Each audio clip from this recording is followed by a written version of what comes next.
Welcome to the Boomer Briefing Podcast, where we help you solve a critical business issue in 20 minutes or less. I'm your host, Amanda Wilkie, a consultant here at Boomer Consulting, and with me today is Arianna Campbell. Hi, Arianna. Thank you for being on this episode of the podcast with me. Hi, Amanda. Thanks for having me. So Arianna is a shareholder and consultant at Boomer, and today we're going to be talking about building a cross-functional team. And Arianna, I'm very excited for this conversation because it's a conversation that you and I actually have quite a bit with firms. So we're always encouraging them to leverage a cross-functional team, but what does that actually mean? How do they do it? There's so many questions. So I'm looking forward to your insights. Let's start with the basics. Let's start with, what does it actually mean? What is a cross-functional team?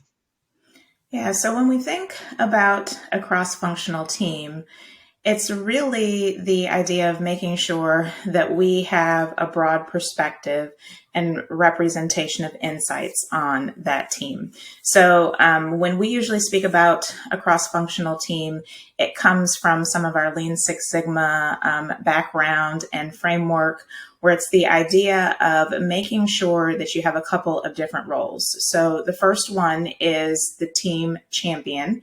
So you need someone who is at the executive or leadership level who is really providing executive buy-in for that project, because we need to have buy-in from the top in order to make it successful. You also need a team leader, which is the person who is really the day-to-day face of the project. So think about when you're working on something, who is the person who's actually responsible for making sure that the team is doing what they said that they were going to do? Because if by having a person specifically in charge of that, the team is going to be more successful for achieving their goals. It's also beneficial to have a facilitator, so someone who is in charge of facilitating those meetings and helping to make sure that not only through the meetings, but through a project or an initiative that you're working on, that there is a framework for actually walking through that. And what this also allows to happen is for the people who are on that cross-functional team to focus on the matters at hand. So no one feels like they're getting pulled out of it to have to facilitate the meeting while also being a team participant. We recommend having a third party for this, but you could also have someone internally who's playing in that facilitator role. And then the remaining area is your cross-functional subject matter experts. This is where the cross-functional part becomes really an area of focus, because you want to make sure that you have representation from different roles within the firm. So think partners, managers, staff, admin, IT. If you have multiple locations, you want to make sure that those locations are included. You also want to think about maybe people who have been with the firm for a long time versus those who are maybe newer to the firm. It's really, as I said in the beginning, getting different insights and perspectives that are going to help you to have better outcomes for problem solving. Yeah. And that's a great overview. I always think about it as that champion, like ask yourself who is removing the roadblocks. With the team lead, ask yourself who's herding the cats, who's actually keeping everything together. That facilitator is who's actually enforcing the framework and allowing really everyone to be present, and allowing those subject matter experts to really focus on bringing their expertise to the team. So, that's a great overview. And we always talk to firms about the benefits of actually creating these teams and leveraging these teams. What would you say are some of the benefits to the team? What are some of the benefits to the firm? And what are the benefits to the individual members on those teams? I'd say that the overarching benefit to the team, the firm, the individual members is it helps with change leadership. So when you think about undertaking a project or initiative that's going to require change, when you have representation from that cross-functional team, it's going to help people to buy in, because there are people within different levels and areas from the firm who are participating in it, who are going through this process, and it's not just a top-down initiative. And what we found is that it makes the appetite for change more contagious, because people from those different perspectives can talk to their peers to help them understand what's happening, to help give them perspective, so that people don't feel like change is just happening to them, but that they were involved and considered. Even if they weren't a specific member of that cross-functional team, they know that there was a representative for their role or level, and that helps to increase buy-in. I think that's really the biggest benefit, but I would also say for the individual members, it helps them to understand different perspectives for what you're working on.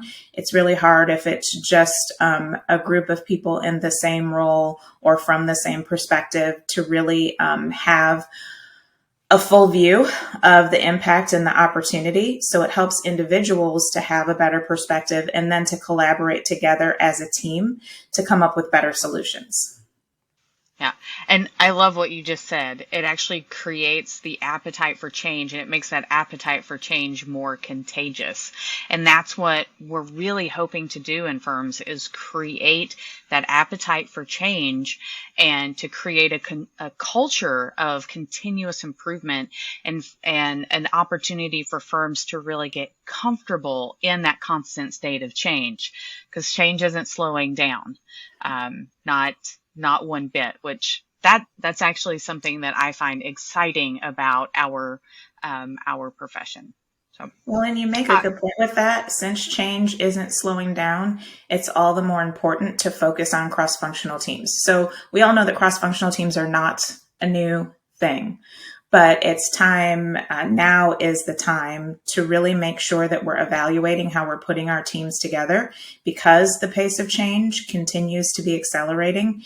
And if we aren't thoughtful about how we are making change, we can create friction, we can create roadblocks, and cross-functional teams are a great way to help accelerate our speed of change in a thoughtful way that also helps, again, to get a wide variety of perspectives included.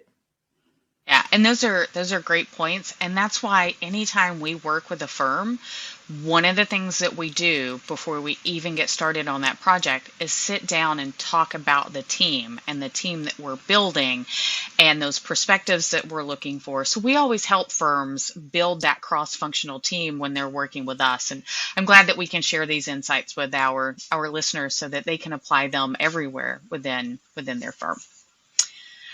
All right, Arianna, now that we kind of know what we're talking about, we've talked about some of the benefits. How should firms leverage these cross-functional teams? Are there particular projects or initiatives that are best for a cross-functional team? When you're thinking about cross-functional teams, I guess there are three key areas that I would mention. One of the first ones is for, projects or initiatives within the department, so department-wide. And with that, one of your opportunities is to also think about, even though it may be a project for a specific department, are there insights from another department that would be helpful in order to make that successful? So for instance, when we help firms with a business tax process improvement project, we always want to make sure that there's audit representation because of the intersections of where the business tax project intersects with the audit process. But anytime that you are doing a project or an initiative within the department, you should be asking, as part of your cross-functional team, are there other departments that would be helpful to have some input and some insight? Also thinking about any initiatives that are happening firm-wide, especially those operations-related projects. We don't want to just have our operations team, while they have a tremendous wealth of information, no single department or person can do things on their own, right? In so many ways, we're better when we work together. And so for those firm-wide initiatives, what should the cross-functional team look like? Who should be part of that team in the context that we talked about earlier? And then also when you're client-facing, where does it make sense to have cross-functional teams, either when you're considering how to improve client-facing opportunities, or when you're thinking about the teams and opportunities there that you could be working with. So there are so many different opportunities or instances where cross-functional teams make sense. I think many times the question should be, why shouldn't we use a cross-functional team instead of should we use a cross-functional team for this? And I'm always going to add the technology perspective. So for those departmental or firm-wide teams, you always want to make sure you have a representative from your technology team, because they're going to help you identify ways to leverage technology better with these projects. Same with technology projects. You always want representation from different areas in the firm so that you understand how the technology or how a change in technology is going to impact everyone throughout the firm. And the last thing I'll add here is we also see this a lot in M&As. M&As are hard, and it requires every aspect of the firm, every group throughout the firm. And if you're not bringing those people together as a cross-functional team, then the work is going to be done in silos, and you can really miss some of the benefits that Arianna discussed a little bit earlier. So, okay, so let's talk about how you would recommend going about building these cross-functional teams. Like how many members? How do you select the members? And then anything to avoid, or any cautionary tales when you are putting together that cross-functional team. Yeah, so when you ask the question about how many members, one of the first answers that I'll give is it depends. So it depends on the size and impact of the project. But usually on the small side, there would be 4 to 6 cross-functional team members with the addition of the champion and team lead. And then on the larger side, you could get to 14 to 16 team members, especially when you're looking at those firm-wide projects. And part of it is going to depend on the size of the organization, right? Obviously, if you are a smaller firm, then it would be a smaller cross-functional team. If you are a larger firm, we still want to stay in that probably 14 to 16 range. So we need to be mindful about making sure that there's representation through those areas that we talked about.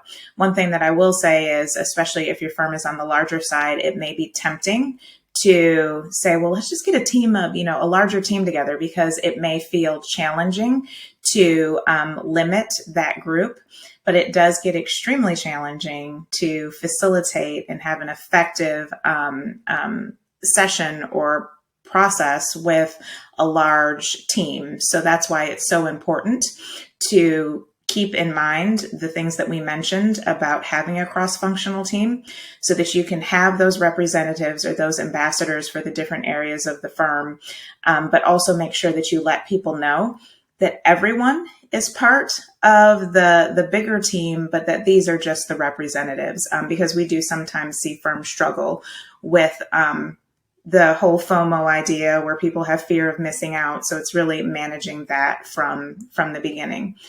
As far as selecting team members, when we work with firms, we usually work with the team champion and team leader in order to help identify who would be best for the team. We want to make sure that we have people who are going to be engaged and involved in whatever project that they're working on, that they have knowledge about the topic at hand, that they have a positive influence within the organization, so that as we have those instances where they're really working towards that change with their peers, that they have that positive influence. With that, though, I would say that not everyone on the team necessarily has to be gung-ho about change. It can be helpful to have, Amanda, what you typically call a strategic naysayer, because when you can have them as part of the process, they provide a lot of perspective, and they can also help with buy-in, because if that strategic naysayer, when they go through this process and they are on board with it, it helps other people to get on board as well. So we don't want people who are just negative and difficult to work with and things like that. But having a strategic naysayer or two can actually be really beneficial. Yeah, someone who's still going to be open to some level of change, someone that you're going to be able to win them over or get them bought in, as you've mentioned, as they go through that process. So. All great stuff, Arianna. I really appreciate you sharing your insights. Like I said, I know you and I have these conversations all the time about the importance of creating cross-functional team, the benefits to the organization, and the individuals, and then we work very closely with firms to help them build those cross-functional teams with projects that we're working with them on. As we wrap up, I'm just going to ask, are there any additional resources that you would recommend for our listeners on this topic? Yes, I would say that our Boomer Bulletin and our blog at boomer.com is a great place to find additional resources, not only on this topic, but a plethora of other topics as well that impact and surround the whole idea of your cross-functional teams. It's a great place to get insights and information. I would absolutely agree. And I'll add this podcast. This podcast is a great place to get that same great content and great information. And we do release this podcast, a new episode every Tuesday. So we look forward to having Arianna back on the podcast soon to talk about another topic and solve another critical business issue in 20 minutes or less. Arianna, thank you so much for being here with me today. Thank you, Amanda.